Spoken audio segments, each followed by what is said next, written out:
यह कहानी गोरिल्ला और गांव की एक कुमारी लड़की की अनोखी कहानी है।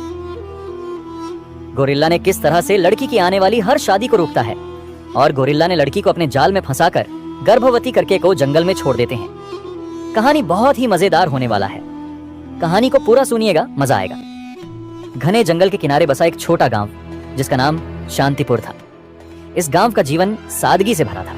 मिट्टी के घर, कच्ची सड़कें और चारों ओर हरियाली। लेकिन गांव के लोग इस हरियाली के बीच छिपे जंगल से हमेशा भयभीत रहते थे। जंगल के बारे में कई कहानियां प्रचलित थीं।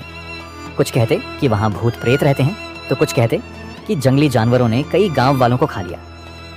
इन डरावनी कहानियों ने गांव के बच्चों से लेकर बुजुर्गों तक सबके मन में डर भर दिया था। गांव का प्रमुख, जिसे सब पंचू काका कहते थे, इन कहानियों को और बढ़ा चढ़ाकर सुनाता। वह गांव वालों को जंगल में जाने से रोकने के लिए कहता, जंगल में गए तो कभी वापस नहीं आओगे, वहां सिर्फ मौत है। लेकिन इस डर के बावजूद एक लड़की थी जो जंगल के बारे में हमेशा उत्सुक रहती थी। उसका नाम राधा था।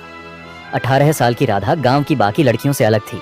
जहां बाकी लड़कियां घर के कामों में लगी रहती, राधा घंटों जंगल की ओर देखती रहती। राधा को बचपन से ही सवाल पूछने की आदत थी। उसकी माँ अक्सर कहती, राधा, ज्यादा सवाल मत पूछा कर, लड़कियों को ज्यादा सोचने की जरूरत नहीं होती। लेकिन राधा मानने वालों में से नहीं थी। वह जानना चाहती थी कि जंगल में ऐसा क्या है जो सभी उससे डरते हैं। गांव में राधा को लोग अजीब नजरों से देखते थे। वे उसे जिद्दी और अजीब कहते थे। लेकिन राधा को किसी की परवाह नहीं थी। उसकी सबसे बड़ी इच्छा थी जंगल में जाकर वहां के रहस्यों को जानना। राधा को जंगल की ओर हमेशा खिंचाव महसूस होता। सुबह जब सूरज की पहली किरणें जंगल पर पड़ती तो वह उसे घंटों निहारती। रात में जब जंगल से अजीब अजीब आवाजें आती तो राधा खिड़की से बाहर देखती और सोचती, क्या ये आवाजें जानवरों की हैं या कुछ और। वह अक्सर अपनी सबसे अच्छी दोस्त मीना से कहती, तू देखना, एक दिन मैं उस जंगल में जाऊंगी। मीना डरकर कहती, पागल मत बन राधा, पंचू काका ने कहा है कि वहां भूत रहते हैं। राधा मुस्कुराती और जवाब देती, भूत वूत कुछ नहीं होते, ये सब डराने के लिए कहानियां हैं। एक दिन गांव में सभा हुई। पंचू काका ने घोषणा की, हमारे गांव की शांति तभी बनी रह सकती है जब हम जंगल से दूर रहें। किसी को भी वहां जाने की इजाजत नहीं है। राधा ने साहस जुटाकर कहा, लेकिन हमें यह कैसे पता चलेगा कि जंगल सच में खतरनाक है या नहीं जब तक हम वहां नहीं जाते। गांव वाले हैरानी से उसकी तरफ देखने लगे। एक बुजुर्ग ने कहा, लड़की, ये बड़े बुजुर्गों की बात है, हमें चुनौती मत दो। राधा चुप हो गई, लेकिन उसने तय कर लिया था कि वह जंगल में जरूर जाएगी। पिछली रात राधा ने अपने घर की खिड़की से जंगल की ओर देखा।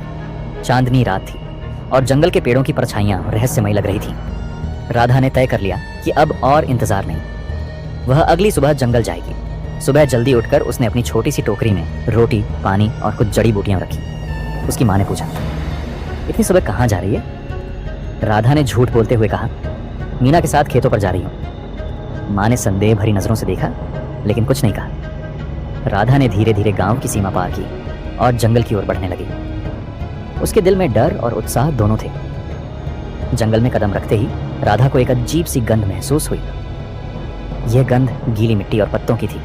चारों तरफ ऊंचे ऊंचे पेड़ थे जिनकी शाखाएं आपस में इतनी गुथी हुई थीं कि सूरज की रोशनी भी मुश्किल से अंदर आ पा रही थी। राधा ने धीरे धीरे चलना शुरू किया। हर कदम पर उसे कुछ नया दिखता।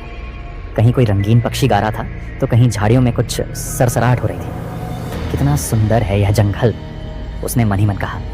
लेकिन जैसे जैसे वह आगे बढ़ती गई, जंगल और घना होता गया। उसे महसूस हुआ कि यह सुंदरता के साथ साथ थोड़ा डरावना भी है।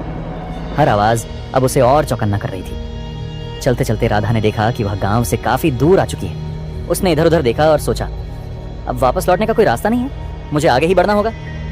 तभी झाड़ियों से अचानक कुछ तेज आवाजें आई। राधा रुक गई। उसका दिल जोर से धड़कने लगा। शायद कोई जानवर है, उसने सोचा। वह डर के बावजूद झाड़ियों की ओर बढ़ी।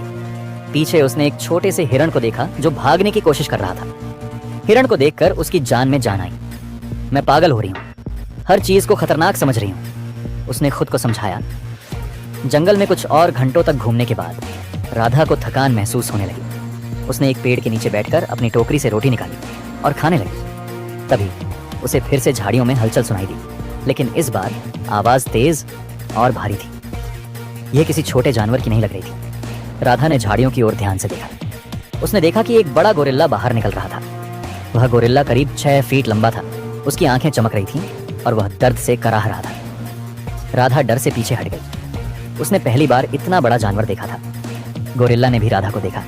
वह कुछ कदम उसकी ओर बढ़ा, लेकिन उसके चेहरे पर मासूमियत थी। राधा ने देखा कि गोरिल्ला के पैर से खून बह रहा था। शायद उसे किसी शिकारी के जाल से चोट लगी थी। गोरिल्ला ने राधा को देखा और धीरे धीरे बैठ गया।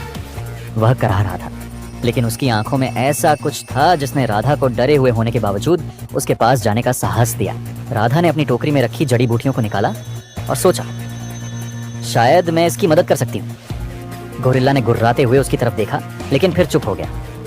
उसने राधा को रोकने की कोशिश नहीं की। राधा ने उसके पैर की चोट को साफ किया और जड़ी बूटियों से पट्टी बांध दी। ये काम करते वक्त उसके हाथ कांप रहे थे, लेकिन गोरिल्ला ने उसे चोट नहीं पहुंचाई। राधा ने गोरिल्ला को अपनी बची हुई रोटी दी। गोरिल्ला ने पहले उसे सूंघा, फिर खा लिया। राधा को यह देखकर खुशी हुई कि वह उसे अपना दुश्मन नहीं समझ रहा। तुम सच में डरावने नहीं हो, लोग तुम्हारे बारे में गलत सोचते हैं, राधा ने कहा, मानो गोरिल्ला उसे समझ सकता हो। गोरिल्ला ने उसकी तरफ देखा और धीरे धीरे उसके करीब आ गया। राधा को पहली बार महसूस हुआ कि जंगल का यह विशाल जानवर कितना मासूम और सरल है। गोरिल्ला के साथ कुछ समय बिताने के बाद राधा को एहसास हुआ कि सूरज डूबने वाला है।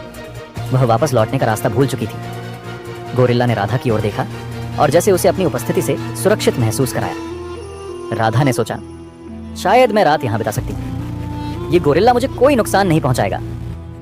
रात भर राधा ने जंगल की आवाजों को सुना और गोरिल्ला को अपने पास बैठे देखा। उसने पहली बार महसूस किया कि जो चीजें हमें डराती हैं वे जरूरी नहीं कि बुरी हों। जंगल की पहली रात बिताने के बाद राधा ने सुबह की ठंडी हवा महसूस की। सूरज की हल्की किरणें पेड़ों के बीच से छनकर आ रही थीं।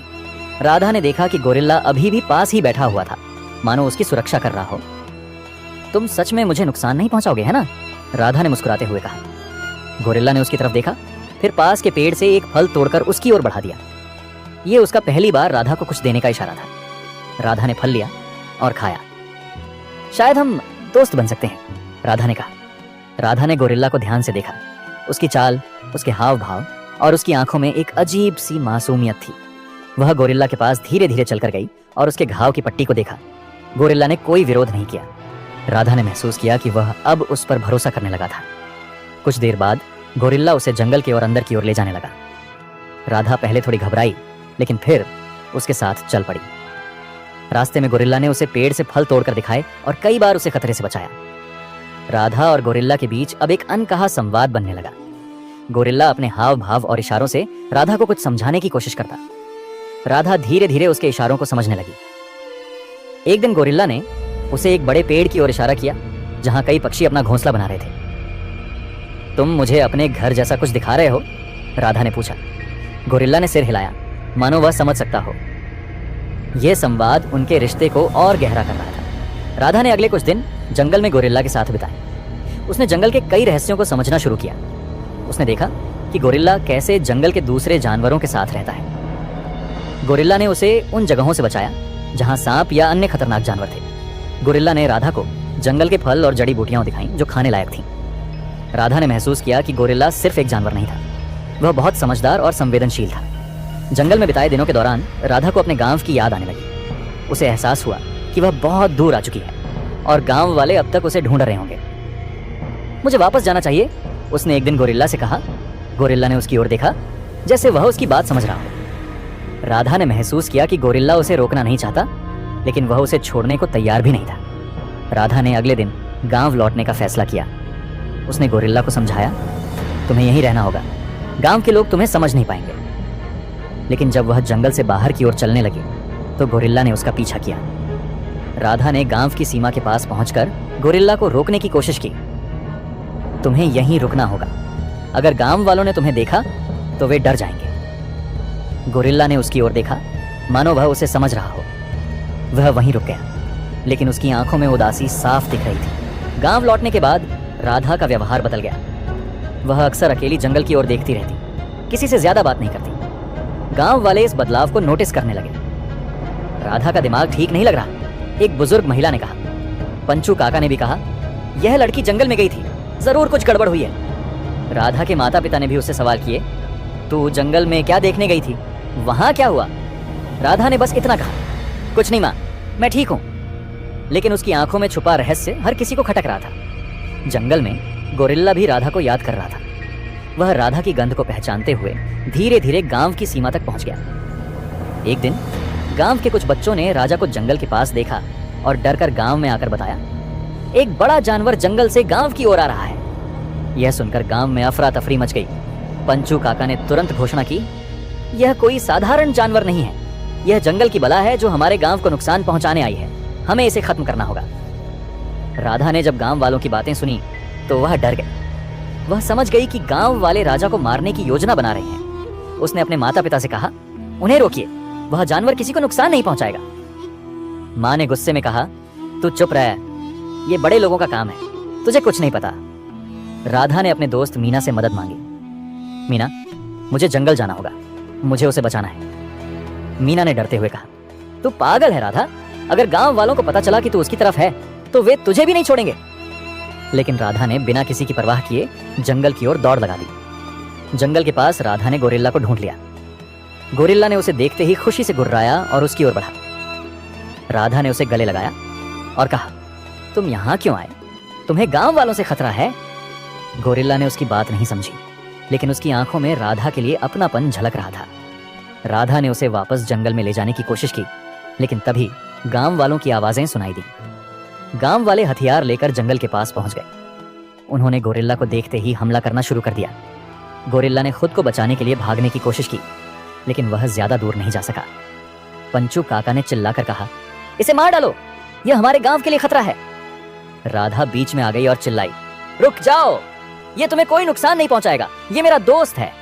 गांव वाले हैरान रह गए। पंचू काका ने गुस्से में कहा, तू इस जानवर की तरफदारी कर रही है, यह जंगल की बला है।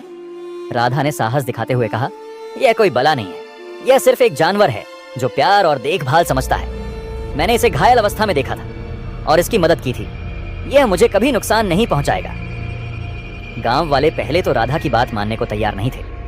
उन्होंने गोरिल्ला को घेर लिया, लेकिन गोरिल्ला ने किसी पर हमला नहीं किया। उसकी शांत चाल और राधा के साथ का दृश्य देखकर कुछ गांव वालों ने कहा, शायद यह सचमुच बुरा नहीं है। लेकिन पंचू काका ने अपनी ताकत को चुनौती महसूस की।